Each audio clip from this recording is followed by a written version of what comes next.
Yay, the room is not empty. Welcome everyone. It's going to be a little bit different topic. You have had a long and hopefully very insightful day. And now it's time to talk about mental health. Don't worry. It's not going to be discussing the numbers and what you can do for yourself. If you're really looking for some self-help tips, then that's not going to be about that, unfortunately. But we are really going to focus on how we can improve the whole mental health field with your help. So game on for mental health. I'm a psychologist by background, actually a child psychologist. And I have more than 15 years of experience in the field, and I knew about the importance of mental health before it was cool. So before the pandemic, before the war, before all the remote work, and then back to office work, and all the hustles that we are going through day by day. And you might think that, okay, psychologist is talking about mental health, but that's really not my problem. But when I prepared for this presentation, I really wanted to make sure that since he is in majority developers community, then what is the situation actually regarding mental health among IT professionals? So when we look at the statistics, then on average, every 1 in 5 people have some mental health issues. Now the statistics, I read one research paper, as I am an academic by background, that in 2016, when this study was conducted among developers, then it was 51%. So there is one light bulb that has been lit up and the other one is pretty much out of energy. And if you think that this is not your problem, then be very empathetic to the person next to you, because statistically speaking, it's either one or the other. And numbers aside, every day, there are so many of us who are coming to work with many issues on our plate, and sometimes accompanied by mental health disorders. So it does affect actually developers community even more than on average. So what can we do about it? The good thing is that if you're thinking that this is not your problem, then maybe you can solve it somehow for others, but more on that later. Because I want to share my story with you first. Like I said, I'm a psychologist, so I did clinical work. I worked at the psychiatry hospital with children. I completed my PhD at the University of Helsinki Faculty of Medicine. And then, now more than 7 years ago, I became a startupper. And, well, I can only say a couple of more years because soon we don't qualify anymore as a startup. But I'm not a serial entrepreneur. I started my company, formed a team in 2016, and since then I have been committed to our mission that is supporting children's mental health. And like I said, the issues with mental health are common among developers as well. But actually, majority of mental health disorders, so all the diagnoses, these are developed and established before the age of 14. That means that we have two options. We ignore it, or we ignore completely that there is a problem, or we deal with it. And when we deal with it before the problems already are there, then the impact is much bigger. Because when we have those mental health management skills, then no matter how hectic life is, our house, if we think about ourselves as a house, the foundation is really strong. So whatever the winds are out there, we can do something in order to survive the strong winds. And there are so many winds happening in the developers community as well. Many of you probably are out on the loose. So my main goal with this talk altogether is to make you find maybe an outlet in the field of mental health where you can contribute with your magnificent skill set.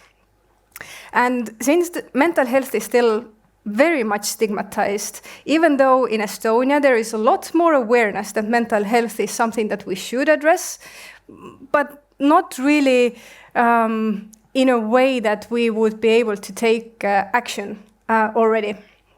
So there is a lot to do, and we are delivering this mental health support to children through a game environment. So it is very important that we do it through a game, because it is a safe and intuitive environment for children. And even if they don't want to hear anything about mental health, then if they are playing a game that they are very accustomed to, many children are really sometimes also addicted to games and to their screens. And we are doing something beneficial with that screen time. So they have some daily activities that they need to do in order to take better care of themselves. And the game really doesn't expect children to be anxious or depressed or bullied or whatever other issues that the children might face, because it's not really easy to be a child these days. Society has moved forward so quickly, and there are a lot of problems that children are facing. So when they can do something for themselves and through a game environment, then maybe in a couple of years' time, or maybe in 30 years' time, they still know that when some kind of problem that they were solving in the game, and if they see this happen in their own life, then they have better problem solving skills in order to manage this situation. But like I said, I am a psychologist. I'm not a developer. So if we think about the whole, I don't know, let's say that there's a scale where there is an engineer in one side, then I'm on the other side, very, very end of that. So obviously I didn't do it myself, and I know that you would much more appreciate our CTO being there, or here, but I couldn't make it happen, so you need to deal with me and hear more about the topic from the perspective of a domain expert. But in my case, as a domain expert in mental health, I knew what I would like children to learn, what is really necessary for them to take better care of themselves. Tech-wise, I had no idea. So of course, our CTO is a magnificent person who has been with us from 2017 already. Still going strong, still a person who is really able to turn all the research-based stuff that we figure out in our team into a beautiful code. But over the years, my favorite quote, I hope that there are some Office fans here, that's the reality, that it's really tough, especially since both technology and the field of mental health is advancing so quickly that it's really difficult to keep up, and there is no path to follow. When we think about fintech or other areas where you have someone to take as an example, then if you think about mental health innovation, then there aren't really any success cases. All of the success cases that maybe started a couple of years before we did, they are now all bankrupt. So it's this happens in all the fields. And if this topic is interesting to you, then one number to remember. It takes, on average, 17 years in the field of health and specifically mental health to make a difference, to become a golden standard. So when you start with your idea, then you need to be very persistent and persevere for 17 years, and then you might reach the major adoption phase. So this field definitely is not for everyone, but I really admire developers from that perspective, that you're learning all the time as well. It's a very creative profession, in my opinion, and you need to be very comfortable in it as well. And that's why we have all kinds of different well-being features in our offices and in hopes of making the life a little bit easier, and sometimes maybe the HR is giving out some pizza and so on.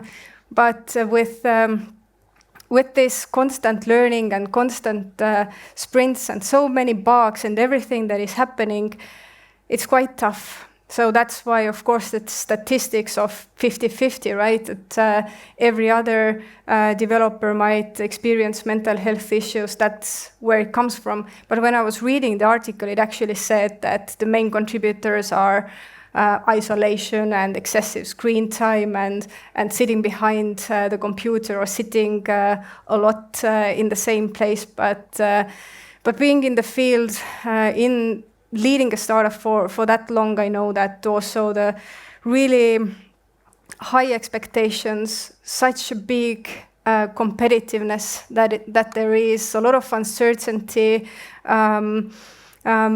Very common also among developers is that this concept of hopelessness, for example, because when you have the major tasks you complete, but every 10 minutes some kind of a bug comes in or some issue comes in, then you might end the day or a week or whatever long periods thinking that you haven't really accomplished anything. And that really drives this hopelessness, and that's something that is very, very critical to take care of yourself. Of course, always when we talk about burnout and depression and all other issues, then we might be strong in theory, but we actually need to start from ourselves, because the empty bag is not standing on its own, right? We need to feel it, and we need to be able to first acknowledge mental health from our own perspective, and then maybe we can do something for the greater good as well. But it's going to be that way. If you're thinking that, okay, there is so much room for innovation in the field of mental health, maybe that's my new field that I would like to tap into, then this is going to be a reality and I knew exactly what to do, but in a much more real sense, I had no idea what to do, and problems come every single day, more in such a traditional field than in some other fields. But still, it's so fascinating, and if I think about my own story back in a day, I started to form the team in 2016, right? So the first person, obviously, that I needed was a developer, right? And I did my PhD then in Helsinki. There is a very avid International Game Developers Association there, a lot of gatherings, so I was there all the time. And everyone was telling me that, yeah, you know, writing code is difficult enough. I don't want anyone's lives to depend on that. So it took me almost a year with trial and error with different developers to finally get the one who really shared the mission. So mental health as a topic really needs to resonate with you as well. I know that some of you might be here thinking that this field, the whole mental health, psychology, psychiatry, it's getting more traction. Maybe you have gone to seek for some services yourself, and there needs to be a lot of demand for that, but still it's very underfunded field. So when I started, then there were 0 investors who said that they would invest in that, because they thought that this is more like a charity type of a company, not really a startup. But things have changed.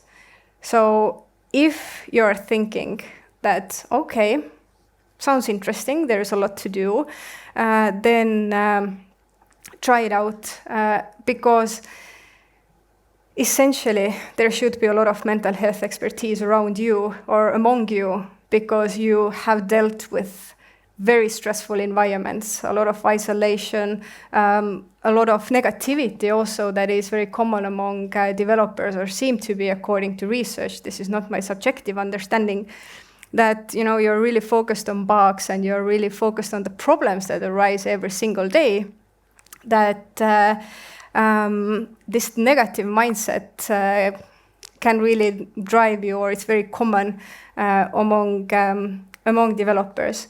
But when we talk about mental health in general, then there is this one story that I like to tell you, because I think that it really gives the meaning of mental health very well. And it's an old Indian tale of 6 blind men and an elephant. If you haven't heard of that, then it's about inviting 6 blind men to touch elephant from different places and tell what elephant is. So the one who was touching the trunk was thinking that it's, I don't know, a hose. The one who was touching the side of the elephant thought that it's a wall. And altogether, when those 6 men explained what an elephant is, then it was something completely different. And this is really a matter of perception. And it's the same with mental health, that usually when we find something that works for us, then we think that this is the magical thing, that this will improve my mental health and this will certainly help others as well. But mental health is really complex, so we need to think about it as a whole elephant, not only the part, like if we can grab the tail and then run with it, then this is not the whole story. So there is really a big learning curve as well. And there is one wonderful thing happening in Estonia. We have this coalition for mental health and well-being. And this is an umbrella organization for all the mental health service providers. And they are very committed to supporting innovation as well. So if you are an expert in tech and would like to collaborate with mental health experts to come up with something that is really meaningful and adds value, then there is a wonderful opportunity to collaborate with VATEC, which is the coalition. So just to keep that in mind, because sometimes when we, like it is with this elephant thing, that when we grab something, we think that this is the only methodology that will work for everyone. But usually it's not that way, because mental health journey is very personal. I have been in the field, like I said, for more than 15 years. I still don't know individually how to manage it for everyone, right? Because sometimes what happens with these solutions that work for everyone, they don't help anyone because they are very generic, and it's really a delicate process to come up with something new that would add value. Because if you know, and I hope that you know, Headspace and Calm that are working on mental health as well. They are using these mindfulness-based techniques, but they started in a way that they didn't do like 5 years worth of research in the beginning. But now, since they have millions of users, they can really show that aggression, for example, among those people who have been users of the application have decreased, and also like home violence and stuff like this. So they can really they are really making a difference, and there is so much room for these kind of solutions because there are so many different methodologies out there, and really, how would I say? So much room for thinking outside of the box, because research didn't end in like 1950. Like those things that worked in 1950 and what academics very often refer to, that these are the methodologies that work, then in 2023 there are so many more things that might work. And we very often also fail to understand that that also like physical activity, nutrition, stuff like this, these are the building blocks of strong mental health, right? It's not only meditating X amount of minutes every day, but a lot of other things that we can do for ourselves, and this can be integrated to innovations as well. So really an empty space still to explore. And I know that in many companies you have different hackathons and different creative outlets that are out there for developers to focus on something completely different for a certain time. Then maybe mental health is something that you can focus on and start from what has helped you, and maybe even some kind of a calming environment, some kind of oasis that people can build for themselves to have some serenity in this hectic life would work well. So the elephant story, it is what it is, that we all touch the elephant from different places, but the main thing is that usually we ignore the elephant altogether. So then when I started from 50% of developers having some mental health issues and maybe 100% of you thinking that no, it's not me, then you might be the one who is failing to acknowledge the elephant in the room.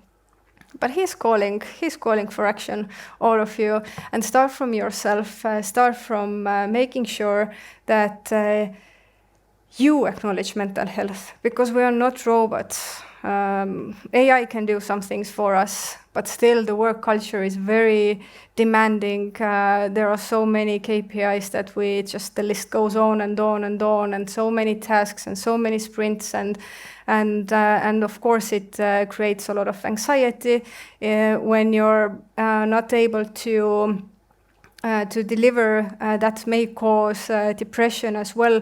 And there is this one thing that I would like to put to say to all of you, is that in the field of programming or IT in general, sometimes you can see from your colleague's code that something is going on before he or she ever communicates that something is happening, or that he or she is in a dark place.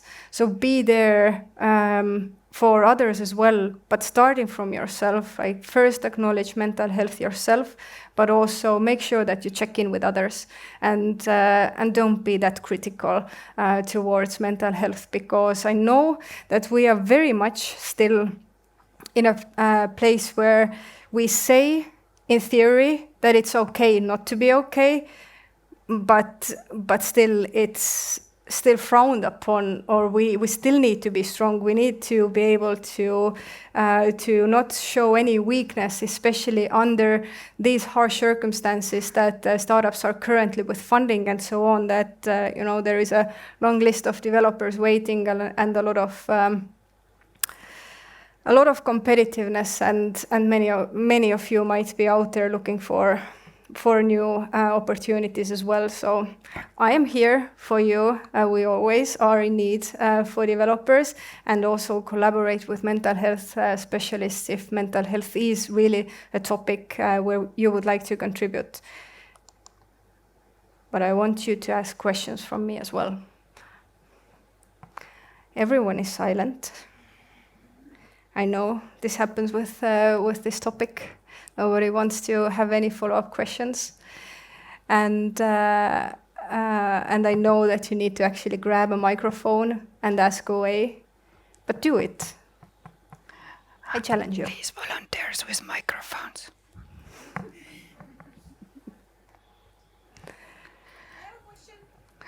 Yeah. Yeah, so we have a volunteer running towards you with a microphone right now. There's someone waving and ready to ask a question, and Alo is on the way.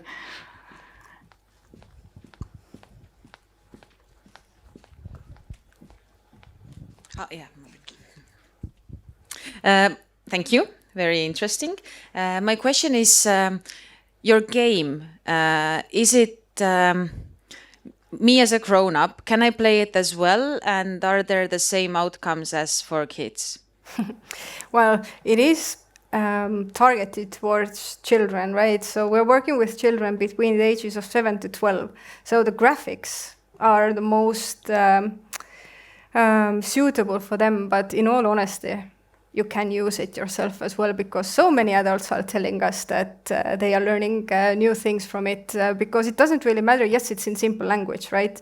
But you can get a lot out of it. And parents are also telling us that if any of you are parents, then they are telling us that when children want to discuss something from the game with them, then sometimes it is complicated because they don't know how to really address that. So it is worth trying it out.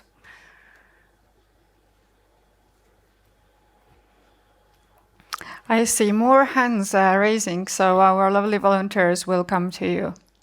How do you combat any mental health issues among your employees, or like how do you discuss that, or is there some sort of process? Very openly, because well, we have this saying in Estonian that I don't even know how to translate into English, but it goes like in a way that the one who makes shoes is usually like without any shoes. That the kind of tells that mental health experts tend to be strong in theory, but maybe not that strong in practice. But I'm really forcing this in the team for everyone to be open about mental health and about how they are actually coping. And I don't approve of saying it's okay with very sad face. So then we talk about it, and we have this one thing that is actually from coming from crisis psychology. You know, when times are really tough, and they always are in startups, that actually you need to take more time for yourself, not neglect yourself, what we very commonly do, that we spend more time because we have so many tasks to complete that we neglect ourselves. But I'd urge you to schedule this VIP time or very important person time in your calendar that is just for you, that you can do whatever with. You don't have to do it for like reading or going to courses or to training, but maybe it's just doing absolutely nothing. And this time is very important. So we try to do as much as we can in order to support employee mental health as well.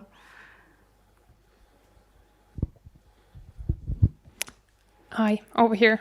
Kadri, you mentioned that it takes around 17 years to create this new standard of mental health. So my question is that, like, where is Triumf when it comes to that standard, and what are the stages in these 17 years? Struggle. Every stage is a struggle.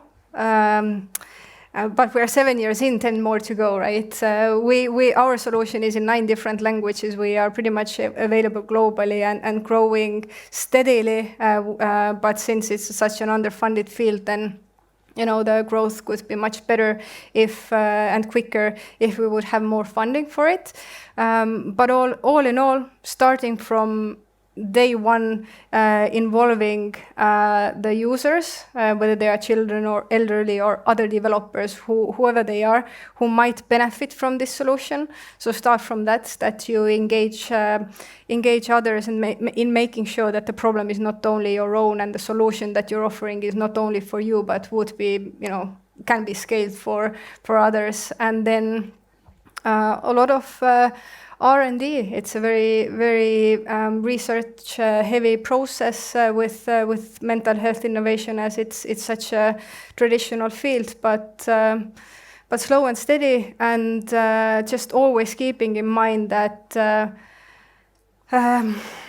you need to hurry slowly. Thank you so much, Kadri.